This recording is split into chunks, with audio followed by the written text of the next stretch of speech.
அருகே இருப்பதனால் இரவுக்கு தெரியாத பகலுக்கு புரியாத பொழுதொன்று நீ காட்டினாய்.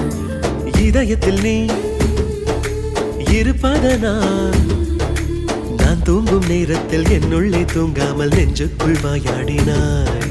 கண்ணாடி நீ கடிகாரம் நான் உன்னுள்ளே ஓடோடி வாழ்வே. காதல் எனும் கடுதாசி நீ என்றென்றும் அன்புடன் நான்